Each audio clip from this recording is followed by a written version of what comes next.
केव को ब्लास्ट करने पर एक जायंट एलियन निकलता है। फिर कुछ लोग उस एलियन में शैम्पू डालते हैं जिससे वो एलियन बुरी तरह से ब्लास्ट हो जाता है। अब वो एलियन कहाँ से आया और ऐसा कैसे पॉसिबल हुआ? अब इसी के साथ हम कुछ टाइम पहले एक मेटियोर को देखते हैं और वो मेटियोर अर्थ की तरफ ही बढ़ रहा था, एक फॉरेस्ट की तरफ, जहाँ पर हमें एक लड़का दिखाया जाता है और वो वहाँ पर अपने फायर फाइटर्स एग्जाम की ट्रेनिंग कर रहा होता है क्योंकि उसका एग्जाम अगले दिन ही होने वाला था। और ठीक उसी जगह पर वो मेटियोर क्रैश हो जाता है जिससे वो फायर फाइटर बाल बाल बचता है।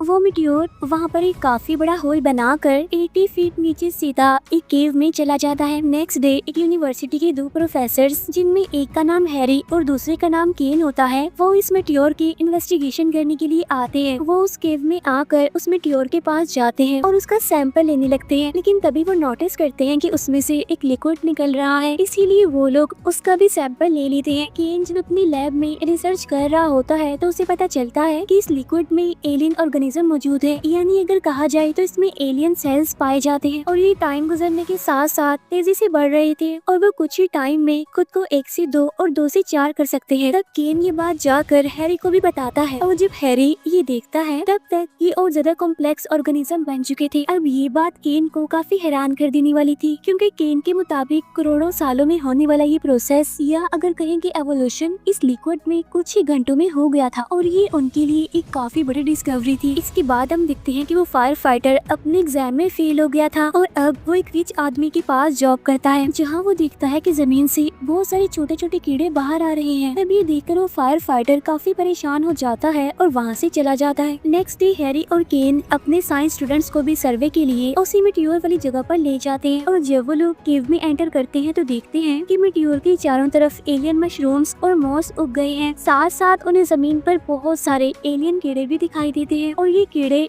ऑक्सीजन में सांस नहीं ले सकते थे क्योंकि उन्हें ऑक्सीजन में रहने की आदत नहीं है। केन जैसे उनमें से एक एलियन कीड़े को उठाता है तो वो कीड़ा फौरन मर जाता है। अब यहाँ पर मैं आपको बताती चलूं कि एवोल्यूशन का मतलब आखिर है क्या। एवोल्यूशन का मतलब होता है कि टाइम के साथ होने वाली चेंजिंग्स या फिर डेवलपमेंट जो कि हर लिविंग थिंग्स में पाई जाती है सर्वाइवल के लिए, लेकिन अर्थ पर ये चेंजिंग मिलियन ऑफ ईयर्स में होती है। और हैरान कर देने वाली बात तो ये है कि यही एवोल्यूशन इन एलियंस में सिर्फ चंद घंटों में ही हो रही थी। एक ही दिन में ये खुद को 1 से 2 और फिर मल्टीप्लाई कर रहे थे। इन्हें इस तरह से इन एलियन कीड़ों की तादाद बहुत ज्यादा हो गई थी। उस मेटियोर के चारों तरफ एक अलग एनवायरनमेंट था क्योंकि हमारा एनवायरनमेंट यानी अर्थ का एनवायरनमेंट इन एलियंस के लिए सुटेबल नहीं था, इसीलिए जैसे उस कीड़े को उसके एटमॉस्फेयर से ऊपर लाया जाता है तो वो मर जाता है। फिर वो कीड़े को एक जार में बंद करके अपने साथ ले जाते हैं। तब वो देखते हैं कि ये कीड़े स्प्लिट हो रहे हैं, यानी 1 से 2 हो रहे हैं। अब इस जार को लेकर वो अपने लैब में जाते हैं। तब हैरी केन को ये सब कुछ गवर्नमेंट को बताने के लिए कहता है, लेकिन केन उसे ये कहकर मना कर देता है कि ये हमारी डिस्कवरी है और गवर्नमेंट हमारी डिस्कवरी चुरा लेगी। हमें और रिसर्च करके सारे रिपोर्ट्स और डॉक्यूमेंट्स बिल्कुल तैयार करके रखने होंगे। नेक्स्ट डे हम देखते हैं कि हैरी और केन फिर से उस मेटियोर वाली जगह पर जाने लगते हैं ताकि वो लोग वहाँ से कुछ और रिसर्च कर सके। तब वहाँ जाकर वो लोग देखते हैं कि अब ये एरिया यूएस आर्मी के अंडर है और उन्होंने इस जगह को सील भी कर दिया है। फिर केन वहाँ के जर्नल के पास जाता है। यहाँ पर हम ये जान पाते हैं कि केन पहले आर्मी रिसर्च में काम किया करता